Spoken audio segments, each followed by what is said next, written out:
Hi YouTube. Today is the May 23rd, 2016, and it is the 4th anniversary of my first telepathic encounter with the Illuminati. This was this incident in Amsterdam in May 2012, and I uploaded two short clips I filmed when that was happening, the place where that was happening, outside and inside. So, 4 years and a recapitulation. It really went fast, and these 4 years they've been completely different than anything in my life before.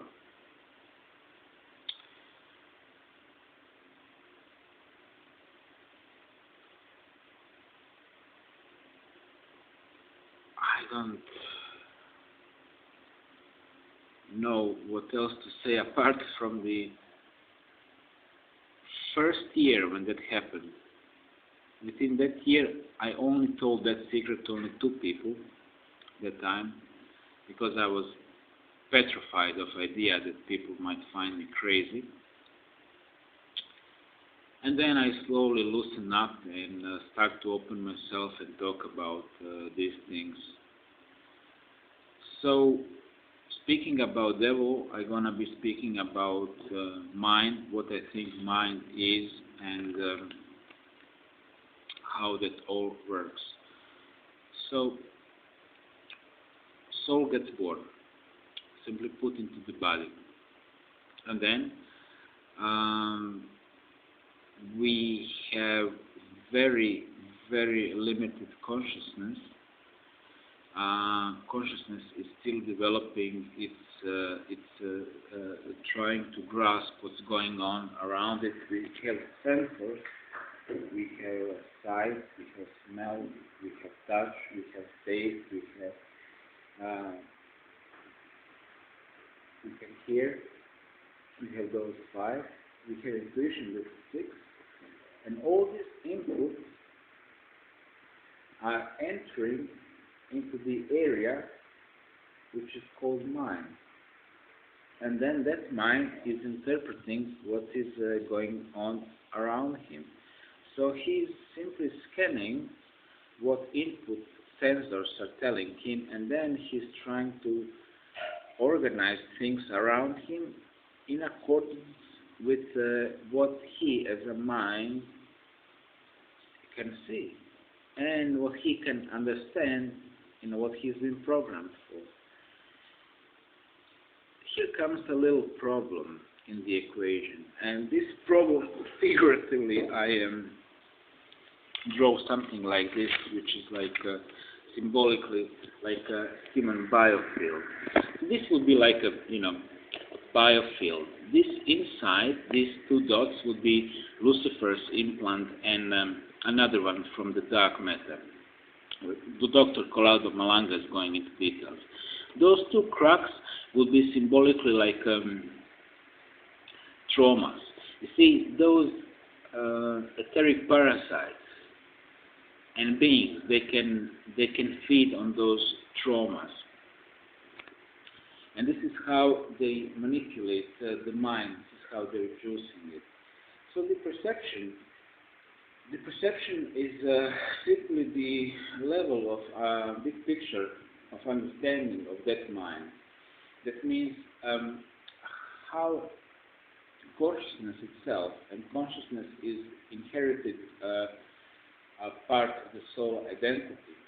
So how that consciousness itself managed to accumulate energy inside, this is one thing. And another thing is how well that consciousness is understanding the big picture, and that will elevate the level of perception up and down. Perception can be altered, of course, with alcohol and drugs, and can be changed and so on. So all these elements are gonna change the definition of consciousness. She will ask herself constantly, who am I? And that mind, which is set of programs, which is set of memories, which started at birth because all other memories will move out, plus body. Do not forget that reflection in a mirror when you're asking that question. It's very important because that defines you. That suit, soul is inside, is defining the question, who am I? Answer is therefore, I am that person in the mirror, which is only partially true. This is the best part of machinery I ever gonna own in this life. Far more advanced than the newest Apple Macintosh computer.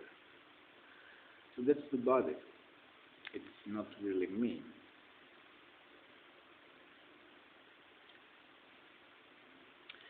So the metaphor of the body would be this room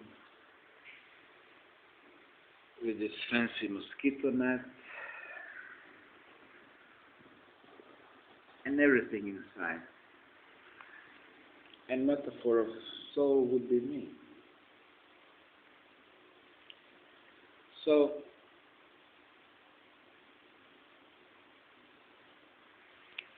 how to bypass that mind ego is the crucial question, because only with bypassing we can actually gain healing and the freedom. And I'm talking about the healing which healed me from Morgellons, which helped me with the E. coli, which helped me with the eye infection and so on. This healing comes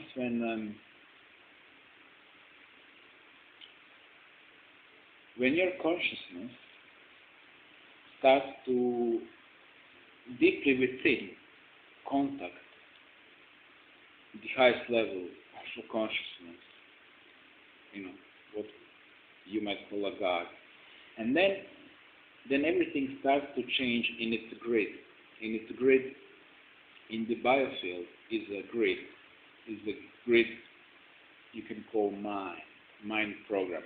Then that starts to change. And when that starts to change, then consciousness itself starts to realize, oh, I can heal, I can gather more energy,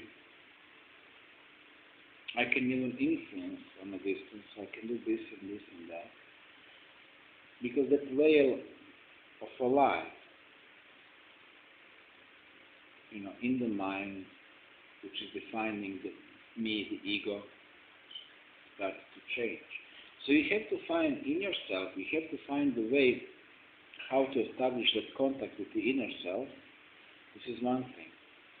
And another thing is you have to find the way how to clean the parasites and the trauma. Because once you manage to find the contact with yourself,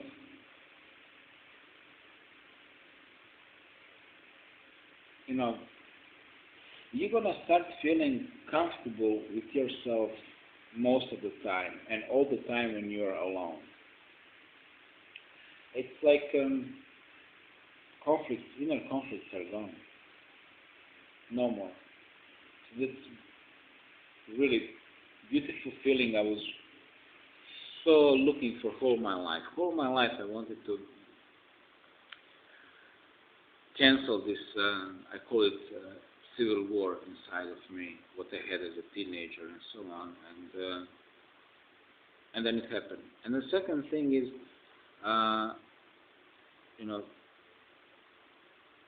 just clean the trash, and then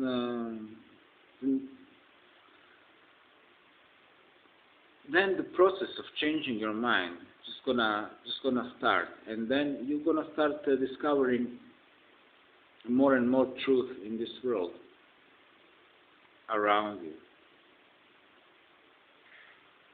Another thing I wanted to say about the mind is well, I don't really know technically how this works, but I just see it in my mind like very strongly, like that system is constantly sending vibes to different levels of frequencies, of different frequencies, for different levels, for different soul frequencies, for different people, and then these vibes, these frequencies are synchronizing and harmonizing whole groups of people, whole segments of society. I'm talking about usual things. I'm talking about, let's say,